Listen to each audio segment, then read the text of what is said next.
Oi, gente, tá começando mais um Bode na Sala Entrevista e hoje a gente tá aqui com o Zeca Brito, diretor do Legalidade, que tá rolando o nosso especial, que vai ter entrevista do Leonardo Machado e também do Liga Bui.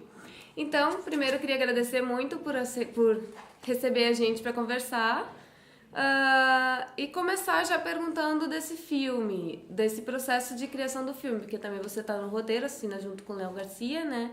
Então, por que contar essa história? Maite, obrigado pelo convite, obrigado pelo espaço. Bom, eu acho que o Legalidade é um filme que me acompanha há muitos anos sem eu saber que eu ia fazer ele um dia. Porque eu sou de uma família muito brisolista, meu pai é muito apaixonado pelo Brizola. Então na minha casa, na garagem da minha casa, tinha retrato de família e tinha um retrato do Brizola junto. Quando eu encontrei o Léo Garcia uns 8 anos atrás e falei assim, olha, meu pai fala muito num episódio da Legalidade, não sei se você já ouviu falar, que ele me fala, meu pai me dizia assim, ó, um dia, quando tu for fazer cinema, tu tem que prestar atenção nessa história, que essa história é muito cinematográfica. E aí eu falando com o Léo, que é o co-roteirista junto comigo, ele disse assim, olha, o meu pai me disse a mesma coisa uma vez. Então, de alguma maneira, o Legalidade é uma investigação de identidade, é tentar descobrir quem somos, da onde viemos, por que os nossos pais são assim e gostam tanto desse homem. Por que esse cara foi tão importante para o Brasil? Quem foi esse cara? E por que a legalidade até hoje é lembrada por quem conheceu e quem viveu como algo muito importante nas suas vidas? E por que ela foi esquecida? E por que ela fizeram questão de abafar essa história, de fazer com que ela não fosse contada? Isso a gente se perguntava quando começou a fazer o roteiro e ficou muito claro que durante a ditadura militar se fez de tudo para que essa história não fosse lembrada. Porque ela era uma centelha de resistência. Foi um episódio muito próximo também, né? Muito Legalidade próximo. 61, golpe 64. Muito próximo. Na verdade, em 61, os militares e o parlamento, né, o Congresso Nacional tentou dar um golpe. O mesmo golpe foi dado em 64. Só que em 61, um governador, chamado Leonel Brizola, resolveu resistir e resolveu acordar a população. E graças a uma população civil mobilizada e consciente do que se passava em Brasília, esse golpe não aconteceu. As pessoas foram para as ruas, pegaram em armas e resistiram. E exigiram que o vice-presidente João Goulart retornasse ao Brasil e assumisse a presidência que lhe era de direito. Nessa época, Maite, as eleições eram separadas. Se votava para vice e se votava para presidente. O presidente Jânio Quadros fez menos voto que o vice-presidente João Goulart. O vice-presidente foi mais votado para vice do que o próprio presidente da República. Então, era inegável a legitimidade popular daquele homem para aquela cadeira. Ele não era nem da composição da chapa, ele tinha sido eleito como vice-presidente. E a Constituição tentou ser rompida, né, naquele momento. E aí, o governador do Rio Grande do Sul se dá conta disso e se vale de algo que hoje para a gente é muito caro, que é a comunicação. Ele percebeu que o rádio poderia ser a sua grande arma. Aí ele transformou a sua Secretaria de Comunicação numa Secretaria de Defesa. Aí ele muda a significação de um palácio. Ele sai do seu gabinete e vai para o porão. Transforma o palácio num bunker de resistência, subverte essas engrenagens coloniais, né, da Casa Grande, da senzala, onde o que está embaixo é inferior, e vai se colocar como raiz, como gênese de alguma coisa. Vai pro porão, vai pra raiz, vai pro solo. E com isso ele abre um canal com o Brasil inteiro, muda a antena da Guaíba, encampa a Guaíba, né? Toma pra si, leva o transmissor lá pro porão, muda a antena que estava virada pro Rio Grande do Sul, faz ela se virar pro Brasil e conquista o povo brasileiro. E faz com que as pessoas entendam, não é nem conquistar, esclarece o que está acontecendo. Diz, olha, tem uma engrenagem golpista. Essa engrenagem golpista passa pelo Congresso Nacional. Ele não está assumindo, não é porque ele não tem qualidades para ser o presidente da República, ele está assumindo porque ele não representa a vontade dominante. E a vontade dominante era, naquele momento, influenciada pelos Estados Unidos, como ficou claro em 64. O golpe militar de 64 é um golpe financiado por Washington, pago pelos Estados Unidos. E a gente mostra no filme como essa engrenagem de espionagem estava por trás daquilo que seria o destino da América Latina. Porque não foi só no Brasil, né? E quem resistiu à legalidade em 61 pagou duramente. O Brizola pagou com o exílio, o Jango pagou com a vida, os militares da base aérea de Canoas, que insurgiram e resolveram desrespeitar a ordem superior do exército de Brasília, que era para bombardear o palácio, e assumiram a responsabilidade, foram lá furar os pneus dos aviões, foram todos torturados e assassinados em 64 pelo AI-1, primeiro ato institucional. Então, assim, a história da legalidade é uma história da carnificina contra o próprio povo brasileiro. E a gente precisa lembrar dela todo dia, para não deixar que outros golpes aconteçam. E a gente vê na história do Brasil repetidos golpes contra a democracia, contra o povo brasileiro, contra a Constituição, contra os direitos civis. E é sobre isso que a gente trata no filme. Que legal. E a gente vê como é uma história rica de se contar e como deve ter sido um processo bem árduo para construir esse roteiro. E aí queria conversar contigo sobre essa opção de trabalhar tanto com personagens reais, personagens que viveram nessa época, como trazer personagens fictícios para contar essa história. Então, o enredo principal ele gira em torno de um triângulo amoroso, ou um quase triângulo, né? E, inclusive, os dois personagens masculinos a gente entrevista pro Bode. E eu queria saber como é que é essa opção de construir, porque esse filme vem sendo feito há 5 anos, né? Então, como é que foi fazer esse roteiro e optar por, não, vamos contar essa história, vamos trabalhar com o Brizola, vamos, inclusive, gravar nesse porão, né? Que é tão significativo, fazer uma locação real. E como é que é esse processo e também a construção dos personagens? Sim. A opção pelos atores, como é que isso acontece? Bom, são muitas coisas. Muita coisa Muita junta. coisa. Vamos tentar responder tudo. Tu vai puxando. Se eu for perdendo, tu vai puxando. Mas, assim, primeiro, só é possível fazer um filme com essa responsabilidade histórica graças ao distanciamento histórico. Eu não consigo conceber como alguém pode fazer um filme sobre o momento atual, ou sobre um episódio que aconteceu a semana passada, ou sobre o que está acontecendo agora, porque é impossível julgar a história sem distanciar-se dela. Sim. É muito temerário, é muito irresponsável da parte de quem faz, sabe? Eu acho que o historiador, para ele poder se assumir como historiador, ele precisa se distanciar do seu objeto. Isso só o tempo faz. Porque com o tempo a gente tem as distintas visões da história. E aí, pesando as distintas visões da história, esclarecendo aquilo que estava por baixo do pano, quem pagou aquele filme, por exemplo? Quem pagou aquela iniciativa? Porque às vezes as coisas são financiadas. Hoje a gente sabe, como eu te disse, que o golpe de 64 foi financiado pelos Estados Unidos. Quem financia um filme contra a Lava Jato, por exemplo? Ninguém sabe. Então a gente não tem distanciamento histórico para isso. Isso é muito preocupante. A gente só faz um filme sobre a legalidade porque existe um distanciamento histórico para falar da legalidade. Passaram-se 50 anos e as injustiças são muito claras, né? E a justiça também é muito clara. A justiça que não foi feita, a justiça cega. Então, em primeiro lugar é isso, é se distanciar. É saber que a gente está lidando com a história e que tem uma responsabilidade muito grande sobre ela. Então, os personagens históricos, eles têm a carga de aquilo que eles foram, né? Então, por exemplo, o Brizola no nosso filme foi um personagem muito pensado. Muito pensado. Foram 8 anos onde a gente consultou diversas bibliografias, textos do próprio Brizola, entrevistamos familiares, amigos, para poder entender a complexidade humana desse personagem, que não é um herói simplesmente, é um humano. Então a gente coloca ele com as suas fragilidades também no filme. Ele perdeu o pai muito cedo, foi assassinado na frente dele por conta de uma disputa política também. Carregou consigo esse senso de injustiça, sabe? De vontade de tirar limpo a vida inteira. E foi alguém que viveu para não ser. Ele não foi presidente do Brasil. Mas até que ponto isso não é o que o faz realmente grande?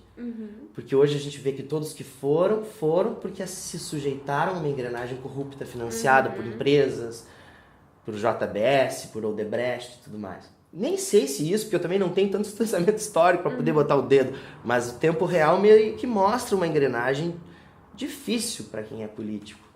E vê-se que as pessoas estão onde estão porque, de alguma maneira, aceitam essa engrenagem. Aceitam a doação de campanha.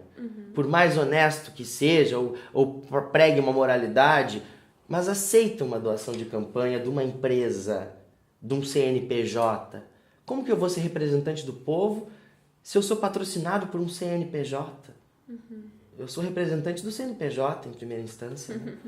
Então isso é muito delicado. E o Brizola não foi. Então o Brizola é um personagem que não foi. Ele tentou salvar as crianças, tentou salvar a educação, criou a escola de turno integral no Rio de Janeiro, ele deixou de ser presidente. Na semana seguinte, o Moreira Franco, que era o governador, mandou desativar tudo. Tá aí o Moreira Franco hoje lá, nessa mesma engrenagem. O Brizola não foi, não figura nessa engrenagem, mas tentou. O Darcy Ribeiro, que é muito amigo dele, tinha um discurso, né? Tentei salvar os índios, tentei cuidar da educação, não consegui, mas não gostaria de estar no lugar daqueles que me venceram. Eu acho que essa é a grande lição. É a gente saber aonde a gente está. Então eu tenho um ideal perfeito, mas aonde eu vou me colocar para conquistar esse ideal? Talvez esse ideal, para que ele seja respeitado como ideal, ele precisa ser uma semente a longo prazo. Ele precisa ser o meu sacrifício de vida. Porque me sujeitar a algo já apodrecido para plantar uma semente é apodrecer a semente também. E acho que é um pouco isso a grande lição do Brizola, assim, é buscar uma utopia, mas dentro da realidade. Ele foi um cara que conquistou com as próprias mãos, sabendo que era importante estudar. Ele muito jovem, ele foi ser zelador do Parque da Redenção, ele morava no Parque da Redenção, e ele olhava para a faculdade de engenharia que ficava ali na frente.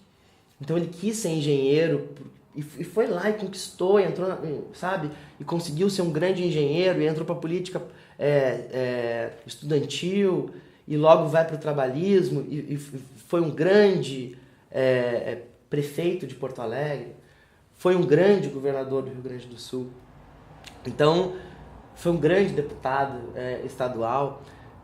Então, era um cara que ocupou um espaço político com um senso de responsabilidade muito grande com quem o elegeu. Tinha essa consciência de povo. Bom, então o personagem real é muito isso, é tentar encontrar a complexidade real como uma biografia, né? De um biografado. E os personagens fictícios, eles não deixam de ser reais, porque foi a maneira que a gente encontrou de condensar uma história cheia de personagens. Porque a legalidade ela foi protagonizada por um governador e por uma população civil.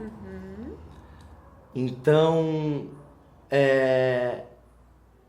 como condensar uma população civil num filme de 90 minutos? Através de personagens fictícios que são a síntese de pequenos ou de muitos importantes fatos reais espraiados, espalhados, que são sintetizados nesses personagens fictícios. Mas, por exemplo, o Tonho, que é o personagem do José Henrique Ligabui, ele é um jornalista.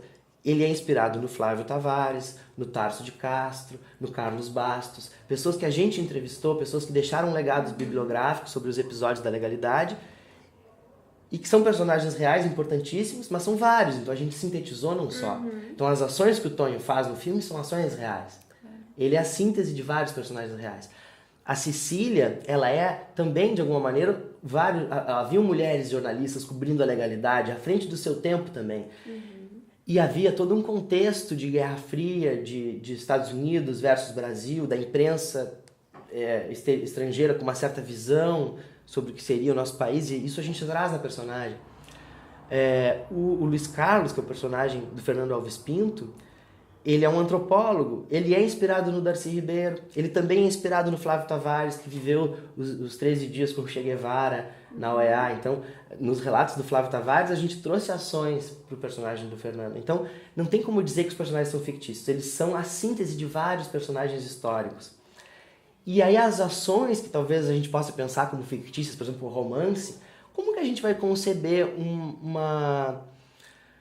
um levante humano ou uma concentração humana, pessoas que estão 20 dias juntas num palácio?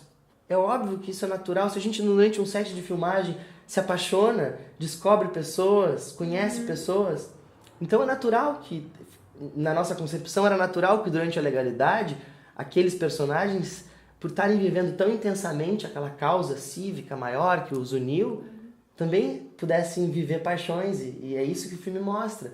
Que tem uma paixão maior que a legalidade, que faz com que as animosidades, que as questões ali do triângulo amoroso fiquem menores no fim das contas. Mas elas são humanas, elas existem, as pessoas estão ali vivendo, né? Se apaixonando pela legalidade uns pelos outros. Nossa. E como é que é também esses outros sets, esses outros locais que que também são personagens do filme. Porque além do Piratini, vocês foram gravar nas Missões, vocês gravaram em Cambará, não é mesmo? Então, como é que é essa escolha por esses espaços, que também são aqui do Rio Grande do Sul, e que também estão permeando e dando concretude a essa história? Então, cada coisa tá ali por uma razão de ser, né? O Palácio Piratini eu concebo como um personagem. Ele é, digamos, o quinto protagonista. A gente tem a Cleo, o Ligabu, o Brizola, o antropólogo e o Palácio. E o Palácio é a testemunha, como tu bem disseste, real da história. Então tem esse peso. A gente estava filmando no lugar onde aquilo aconteceu. De alguma maneira, a física prova que aquelas ondas ainda estavam ali, estão ali até hoje, né? De energia, de magnetismo e tal. Então tem uma força. Evocar isso, repetir essas palavras, ou imaginar como teriam sido aquelas palavras, o que foi dito. E algumas coisas são reais. A gente pega falas do Brizola real e traz de novo pro personagem e tal. Então, uma força muito grande. Toda a ornamentação do palácio, ela traz a formação histórica e antropológica do Rio Grande do Sul. Então, os painéis do Aldo Locatelli contam a história desde as missões jesuíticas até a Revolução de 93, passando pelas mitologias, pelo Negrinho do Pastoreio, né, pelos mitos povoadores. Então, de alguma maneira, isso está presente no filme, porque o Aldo Locatelli, ao ornamentar o palácio com esses afrescos, com essas pinturas, ele está trazendo isso para a cena. E a gente fez questão de trazer um paralelo com isso. Até porque a gente pensa muito a legalidade, será que a gente pode fazer um paralelo com o tempo atual? Eu acho que sim, mas principalmente com o passado. Eu acho que a gente tentou no filme mostrar como essa história é cíclica e como ela se repete, como a gente precisa aprender com ela para tentar repetir menos os erros. Já que ela vai acontecer de novo, então que a gente erre menos, né, quando isso acontecer de novo. Então a gente, de alguma maneira, por isso que a gente foi para São Miguel das Missões, que a gente encontrou no próprio Palácio Piratini uma gênese histórica, visual, porque a gente, de alguma maneira, está contando uma história muito brasileira, mas que tem esse território como protagonista. Então, era muito importante para mim estabelecer também, dentro desse território, as origens do Brizola. E o Brizola, ele vem de uma região missioneira, ele vem não só de uma região missioneira, mas ele se junta a um passado missioneiro ao casar-se com a Neuza Goulart, a irmã do João Goulart. E o João Goulart tem uma ligação direta com o Getúlio, e o Getúlio e o João Goulart são de São Borja. Então a gente não pode pensar essa gênese da governança brasileira de dois grandes presidentes do Brasil que nasceram na cidade, que foi o primeiro povoamento missioneiro dos Sete Povos das Missões. Da primeira fase, não era nem Sete Povos das Missões. O padre Roque Gonzalez foi assassinado em São Borja e, 20 anos depois é que se fundam os Sete Povos das Missões. Mas São Borja guarda consigo a herança jesuítica guarani, ou seja, uma herança espanhola. Quando a gente pensa na história do Brasil, a gente pensa a partir de Portugal. Não tem como pensar a história da legalidade, nem qualquer história passada nesse território, sem conceber a herança espanhola, que chega na figura do caudilho, o caudilho espanhol. O Brizola chamava-se Itagiba. Ele resolveu, aos, 8, 9 anos de idade, depois que o pai havia falecido, mudar o nome para Leonel. Porque o ídolo do seu pai era o caudilho Leonel Rocha. Então ele quis ser um caudilho, de alguma maneira. Só que ele era um colono, ele tinha essa contradição. Ele tinha nascido de uma família muito pobre, mas ele quis, de alguma maneira, chegar a esse poder da governança, ser presidente e se aproximar daqueles que ele admirava, da família Goulart. O Getúlio foi padrinho de casamento do Brizola. Então, tudo isso está ligado. Então, por isso a gente foi, de alguma maneira, a gente concebeu o nosso porão, porque o porão é um protagonista também. Quando ele vai pro porão, ele lidera a legalidade. Esteticamente, o nosso porão é o Brizola voltar às raízes, ele é fundar no solo. Então, esteticamente, o nosso porão é a igreja de São Miguel das Missões. É a catedral do Jean Batista Primoli, de pedra. E aí a gente foi buscar essa relação. E aí a gente encontra um outro elemento, que é o elemento indígena. Quem fez aquilo foi a mão de obra indígena. E isso para o Brasil é muito forte. A gente pensa povo brasileiro, povo nação, esse povo tão castigado, mas que a gente só é o que a gente é graças a esse povo, que é o resultado da miscigenação. Esse país, que é o país do futuro, onde as coisas se aceitam, se ajeitam. e aonde se conflui de alguma maneira, onde o negro, o índio, o português encontraram uma forma de se encontrar fisicamente, que é através do povo, de um povo que faz a unidade nacional, que faz a gente ser o que a gente é, através da nossa língua, das múltiplas culturas e tal. Então o indígena, que de alguma maneira chega no filme através de São Miguel, porque a gente tem um personagem antropólogo que faz essa relação física com São Miguel e o palácio, ele também tem essa relação com os indígenas, e os indígenas estão no filme muito como essa gênese de povo brasileiro, assim, e também de uma espiritualidade brasileira, de algo que é maior do que toda essa roubalheira. Inclusive, a personagem da Cleo, ela é filha de uma índia com uma americana, né? Então já tem aí também essa ligação. São muitas as ligações. Tem essa contradição colonial, assim, que até o personagem dele fala assim, mas o teu pai era um colonizador daqueles que iam castrar as índias. O colonizador e a colonizada. E ela diz, não, mas ele se casou com uma. Então o Brasil é essa contradição, sabe? Suscita essas contradições. Tá dentro da nossa história, né, como nação. E a gente vê muito claramente tanto o vínculo desse filme quanto um vínculo pessoal seu com o local, né? Isso tá nas tuas outras produções? Como é que se relaciona isso tudo, esse teu fazer de diretor e de roteirista, de se relacionar com uma história local, com uma história também nacional, e como isso entra nas tuas produções? Sim. Eu acho que é uma investigação pessoal também, assim, de entender de onde a gente vem, quem a gente é. Então, as coisas elas vão se ligando. Eu fiz um filme sobre os 30 povos jesuíticos, do canal Curta, tô finalizando. Eu fiz um filme sobre o Tarso de Castro, que é um personagem desses anônimos ali que sintetizaram o Tonho, mas que viveu a legalidade. Então, de alguma maneira, os assuntos eles vão se ligando. Um filme vai levando a gente para outro filme, né? O Tarso era muito apaixonado pelo Brizola, editou todas as publicações dos jornais, né, que o Brizola lançou, como Panfleto, o Enfim, que eram jornais o Nacional, no Rio de Janeiro, jornais que de alguma maneira sinalizavam uma visão de Brasil aproximada ao que o Brizola pensava, e tinha o Brizola como um dos expoentes e tal. Então, os filmes vão se ligando, vão se completando, no fundo, é tudo o mesmo filme, que é aquilo que a gente é, né, que está ali em tela, como passado, como investigação de ser e tal. Sim, que maneiro. Então, aproveitando esse gancho, a gente viu que você é coordenador do Festival Internacional de Cinema da Fronteira de Bagé. Como é que é essa relação com seus outros projetos? Então, aproveitar que a gente já falou dos seus outros filmes e de como fazer um filme, fazer filmes, na verdade, é estar falando de si também. Então, como é que é esses teus outros projetos? Então, o Festival da Fronteira é um projeto que eu tenho muito carinho, que nasceu na minha cidade, em Bagé, há 9 anos atrás.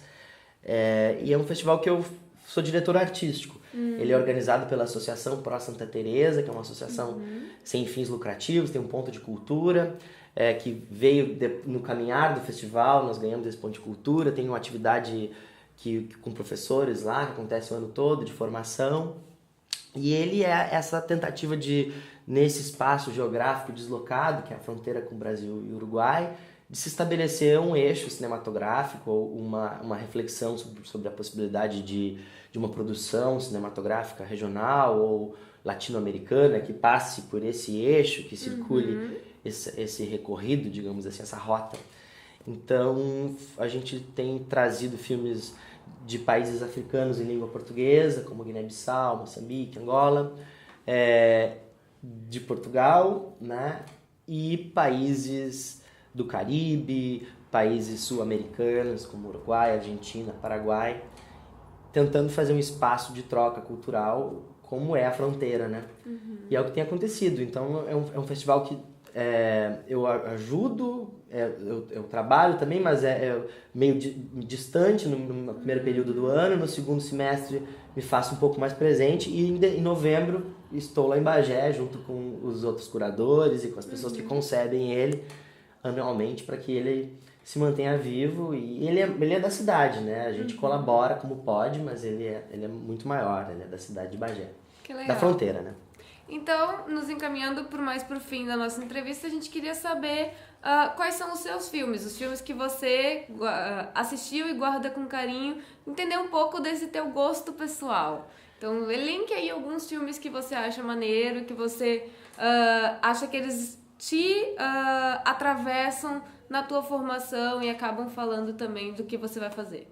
Tá, eu tô aqui na sala. Difícil, né? É difícil, porque eu acho que eu sou influenciado pelo cinema, mas eu tento estabelecer uma relação com as artes visuais. Ah, legal. Então, no meu cinema, eu tento sempre buscar referências pictóricas ou que possam estabelecer um diálogo visual, assim. Mas, sem dúvida, tem muitos filmes que me influenciam também. Cineastas que eu sou apaixonado incondicionalmente pelas suas produções no Brasil, como, por exemplo, o Luiz Fernando Carvalho, o Wilton Lacerda, o Luiz Rosenberg Filho, o Júlio Bressani, então são o Rogério Sganzerla, o Glauber Rocha, são realizadores que sem dúvida nenhuma me inspiram profundamente, que eu tento estar presente na minha memória, tento tê-los presentes assim, nas suas poéticas e tal, porque eu acho que a gente precisa construir uma cinematografia nacional, né? E é importante beber dela.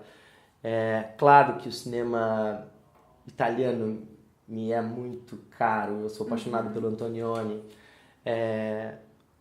te indico qualquer filme dele, tento encontrar na hora de filmar relações possíveis, esperar 2 segundos para ter o avião passando enquanto a atriz termina de dar a fala, porque eu me apaixono quando eu vejo o Deserto Rojo e a atriz termina de dar a fala e entra um navio no fundo e há toda uma pré-concepção visual onde o foco vai do close para o navio. Então é esse jogo de detalhe e geral, de espetáculo e de íntimo que o cinema tem. O Pasolini é talvez o meu cineasta favorito. Se eu tivesse que fechar o olho e levar comigo para um barco só os filmes de alguém, acho que eu levaria os filmes do Pasolini, porque me encanta também essa coisa de se apropriar da realidade, de botar o elemento humano, o povo, o desdentado em foco, em quadro, e trazer isso pro esse jogo do que é o cinema, da linguagem cinematográfica, que é também se possibilitar a fantasia. Acho que ele consegue fazer isso, assim. E do cinema contemporâneo eu gosto de muita coisa, mas eu sou muito ligado à pintura, eu sou muito ligado por exemplo, no Legalidade, a arquitetura e a pintura foram muito importantes para mim, a começar pelo Aldo Locatelli, que eu me debrucei sobre essa iconografia. Aí quando a gente chegou à conclusão de que o barroco ia estar presente no filme, a gente tentou trazer toda uma policromia, uma paleta de cores de um escultor barroco, que é o Giuseppe Brassanelli, o Hermano Brassanelli. Então o filme, se vocês quando assistirem, vão perceber que tem tonalidades de marrom, de cores terrosas, que são inspiradas nas cores do Brassanelli. Na arquitetura, o Giambattista Primoli com a catedral. Aqui em Porto Alegre, o Palácio da Justiça, do Fayette, um prédio modernista, foi muito inspirador para a gente pensar como seria os anos 60 no nosso filme. Então, ter as linhas modernas, claras, porém curvilíneas, que isso é uma característica do Brasil, né? O Brasil, mesmo na sua arquitetura mais construtiva, menos barroca, ele conserva a curva, né? O Niemeyer trouxe isso para a nossa arquitetura moderna. Então, eu acho que tanto cineastas como arquitetos, pintores, músicos, eu fico ouvindo muita música quando eu estou filmando. Então, os Los Olimareños, que é um conjunto uruguaio, foi muito importante para me inspirar nesse filme. O Chico Buarque, nas suas versões em espanhol, fiquei tentando pensar como que seria o Brasil traduzido assim, como para um olhar latino-americano. E o filme tem o Che Guevara, o filme tem esses personagens latinos, então como que isso se dá em Caldeirão, assim. E eu acho que são essas assim, as minhas referências. Um monte de referência já. Mas é claro, a gente o tempo todo O Glauco Rodrigues é uma por... paixão da minha vida, eu fiz um filme sobre ele, te recomendo, depois assistam. Glauco do Brasil, é um pintor que está sempre presente no meu imaginário, então de alguma maneira influencia em alguma coisa. Então, muito obrigada, queria agradecer novamente por nos receber, por ter esse papo tão legal com a gente. Convidar para assistir Legalidade. Claro. As coisas caem, mas a gente releva as anotações. Vamos levar o pessoal Então, pro cinema, por favor, assistir. faça o teu convite oficial pro nosso... A gente espera agora trabalhar duro aqui na montagem, para ter o filme pronto em breve, para que... O filme vem em 2018. 2018. Um momento representativo para esse lançamento. Eu acho importante, né, que a gente consiga pensar a democracia brasileira desde sempre. E para poder votar com consciência e exercer plenamente esse direito que a gente tem, que eu acho que, nossa, vai ser tão esperado, né, esse 2018, esse momento da urna. E, bom, e legalidade é isso, é esse olhar com carinho pro Brasil. Acho que a gente pode ser nacionalista, sim, não tem problema. É só a gente olhar com carinho pro Brasil, porque o Brasil tá dentro da gente, então se a gente odeia o Brasil, a gente se odeia, a gente não pode se odiar. A gente é o Brasil, a gente tem que ocupar o Brasil e ser o Brasil maravilhoso que ele pode ser. Que legal. Então, gente, vamos acompanhar as produções, vamos acompanhar a cobertura do Bode sobre legalidade. Seguir o Legalidade também e não esqueçam de seguir a gente. Se inscrever no nosso canal, dá uma olhadinha no nosso site, bodenasala.com. Também dá uma olhadinha nos cursos da Metamorfose, que vai estar aqui na descrição do vídeo. E é isso, obrigada. Obrigadão. Até já.